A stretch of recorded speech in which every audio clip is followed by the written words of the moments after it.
Well, good afternoon, everybody, and it's hard to follow Monica who has such passion, continuing passion. Monica has been as to the forefront of these issues for so long, and it's just an inspiration to us all that she hasn't lost the passion and is willing to move in, as it were. I didn't know about these waves, and I wasn't terribly sure, so I was delighted Mary explained exactly what wave we were on. Because we're surfing a bit, because to be perfectly honest, in a way I'm a bit of a cheat here, in the sense that feminism as such, or the women's movement, wasn't my entree into politics. And I thought first I would just share with you a little story. In 1996, when I was Minister for Justice, I went to speak to a major conference in Rome, which was trying to highlight the fact that there should be more women involved in executive positions and helping to run governments.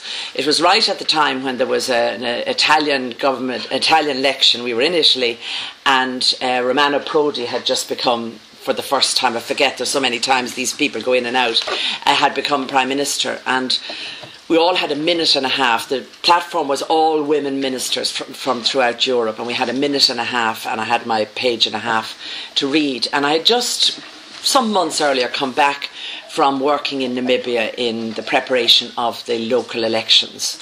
They'd had their general election, and now they were having local elections. And I was with a few other parliamentarians, and Rodney Rice was with us. He was recording.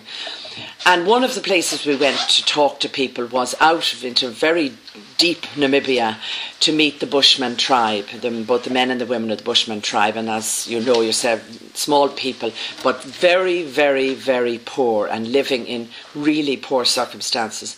And we went to one village, and the village was essentially 8 or 10 rondavos, or little round houses made of straw and some cement, but not much, mostly mud and straw.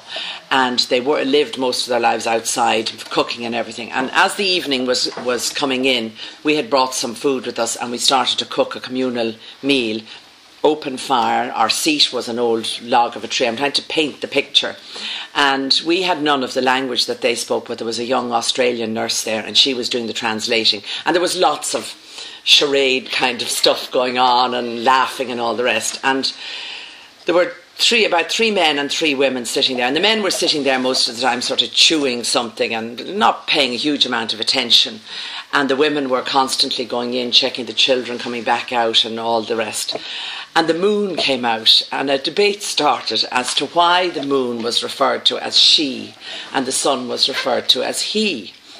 This was being translated back and forth. We were all giving our views on it. And it kind of stirred one of the Bushmen men.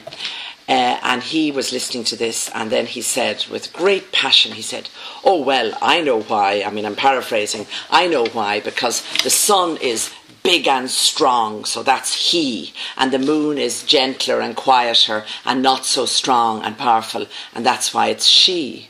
And with that, his wife, who was listening to this, picked up one of those, the twigs they make out of the old rushes, and she picked one up. We didn't need any translation for this.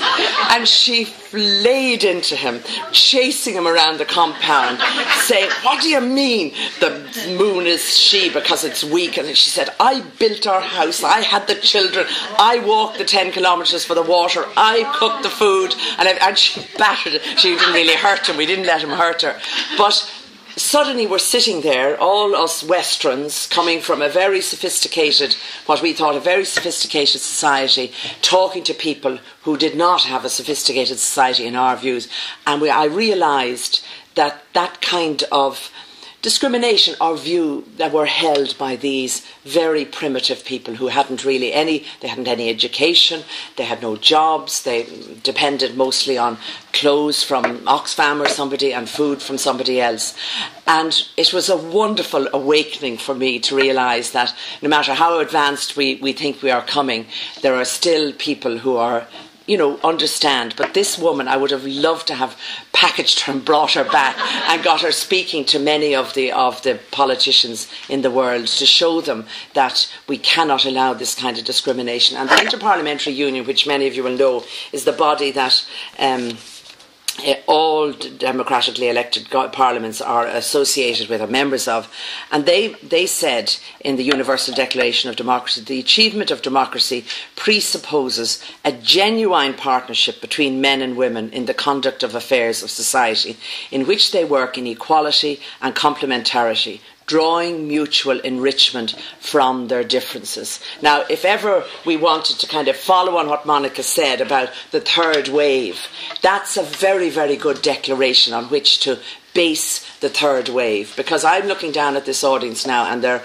are a number of you who are my age, and maybe even a few a little older, and there are a number of you who are much, much younger. And what worries me a little bit about some of the younger generation, particularly young women, is that there is...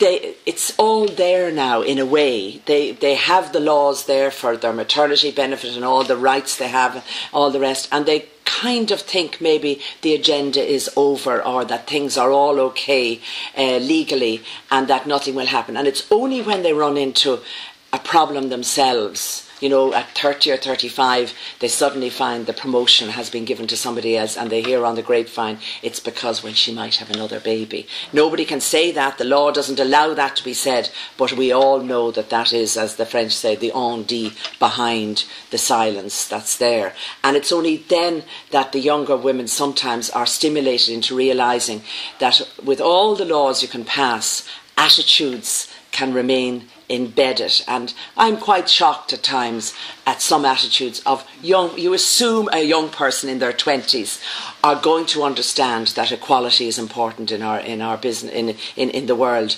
But they don't always, you know, they still say. And again, if I could remind you, because, you know, we've come such a long way. In 1975, the French Secretary of State for the Conditions of Women, Françoise Giraud, I don't know, Nuala, whether you ever met her, she was on Norwegian radio. And I just wondered how much has changed. And she was being described by the presenter on Norwegian radio in the following way. She has all the qualifications which men at the top demand from such ladies. Not so young that she distracts, and not so old so she's overlooked. Not too beautiful or too ugly. Not too intelligent, but on the other hand, not too stupid. Well dressed and well prepared, but not too sharp. If in addition, she will concentrate on the very small problems and not the big serious questions of society which the men themselves will handle, she will certainly be a success. Now, that's what, I mean, I was quite surprised when I saw it was Norwegian radio, because we tend to think of Norway, but that's the way she was described coming on to do an interview. I don't know how she handled the story didn't go on to tell me how she actually closed her mouth enough to actually be able to speak when she heard herself being introduced in that way. Yeah. But, you know, it's timely to remind ourselves that those kind of attitudes are not exactly dead everywhere, and that we have to recognise that equality, and because equality now is all equality of races, equality of women, that we must recognise that the role we have to play is still very significant in making sure people aren't discriminated against. And Monica made reference, I was reminded as she said it, when Maura Gagan Quinn brought in the legislation to decriminalise homosexuality, I remember vividly, I spoke in it, that the best speeches were made by the women members in the House. There were some pretty awful speeches made by some of the men, I have to confess, but the best speeches were made. And why was that? Because every woman who stood up to speak understood what discrimination meant by the sheer as you were born. You were born a woman, you can't really change that. And if you, I believe homosexuality isn't something that you can take a pill for and get well. So, you know, it was very moving, that debate in the Dáil, because people were talking about things that almost had happened to them in a discriminatory way, and they were able to move on. And it was the one debate I remember did see a change in attitudes among the men in the Dáil, because they were very nervous to talk about it. Men don't like discussing the issue of homosexuality. They really don't. They're kind of uncomfortable about it, and so it was very important that there were strong speeches made, and gradually through the debate more men began to participate in it. But where I started was that I just have to share with you a couple of other things in case you think this might be gone. This was instructions given only 54 years ago to male supervisors of women in the workforce during World War II. I'm not going to read them all out because there's 11 of them, but I'm just going to read a couple of them. It says, the first one that struck me was, general experience indicates, and I'm saying this because I'm one of them, husky girls, those who are just a little on the heavy side, are more even-tempered and efficient than their underweight sisters. That's one. He was also told, give every girl an adequate number of rest periods during the day. You have to make allowances for female psychology. A girl has more confidence and is more efficient if she can keep her hair tidied, apply fresh lipstick and wash her hands several times a day. And he was told to watch for that. And the final one I'll share with you, but if anybody wants it, they can have a copy of it. It's great stuff for reminding us. Get enough size variety in operators' uniforms so that each girl can have a proper fit. This point can't be stressed too much in keeping a woman happy. They were the instructions given to male supervisors for women coming into work just after the Second World War. And I'm glad to say that I didn't go into the Dáil till 1981, but during the 70s, Monica's outlined the huge strides made in the legislation. It was adventurous, it was courageous, and it was also, we can't deny that, as being part of the EEC at that time, was really significant. And what was most disappointing to me in the Lisbon vote, in a way, were the number of men and women, but women particularly, who kind of said, well, it wasn't really that important to women in Ireland in the sense of getting us the legislation. And I said, believe me, it was. Maybe in the last more recent legislation there was no mention of the EU, but I can tell you we all remember the debate when the payment for unemployed women hadn't been paid, and every year in the budget we had to make allowances for the mistakes that had been made so that money could be paid back. I just want to finish by just maybe talking on something that myself and Sheila probably can, and Nuala as well, can talk about. When politics obviously is the art of the possible, there are three things I want to say about getting more women into it. The first fight has to be at the political party level. And I can't stress that too much. People tend to throw out things like, well, we can get quotas, we can do this, we can do that. Quotas work well in countries where they have list system, where they can say that on the list there's a man, woman, 50-50 all the way down. In our system here, it's not as easy to say introduce quotas, if that's what your feeling is, and I haven't been a great quota fan. The political parties decide who's going to stand and where they're going to stand and where there's a chance of a seat to be won. It's all very well for parties after each election. Well, we ran 35% of women candidates. Thanks very much, but you were run, as if you'll pardon the crudity, the hind tit of the ticket. There wasn't a chance of you getting a seat. The reason why the smaller parties have been more successful in getting more women is because generally they only run one candidate, because the chances of them getting more than one seat are nil in all constituencies, really, like the small parties like the Greens or the PDs even, and the bigger parties, Labour, Fianna Fáil and Fine Gael, at times are going for 2 seats, so they will run 2 and sometimes 3 candidates. And the crucial thing is to make sure the party rules and regulations are user-friendly, that women can emerge, that they can feel confident to put themselves forward. They generally, in a lot of the parties, run most of the work, run most of the committees, do most of the convening of meetings, organise them, the social functions, the dances or whatever other activities are going on in the political party. But when it comes to the conventions, they don't have the network that approaches, and one woman won't approach another woman and say, look, you're great, you've been running that for years, I'm going to nominate you and I'm going to get 14 people in the branch to vote for you, because that's where the big break will come about. And mostly the women who run in the political parties are running because they've got a seat on the council, and some group behind the scenes decide that you're going on the ticket, not because they think you can win, but because, well, she'll deliver her bunch of votes. And I'm speaking from personal experience, because subsequent to my election, I became one of those people behind the scenes who were deciding who was going to be a candidate and, you know, what they could bring to the ticket for the party. So I know that those kind of considerations.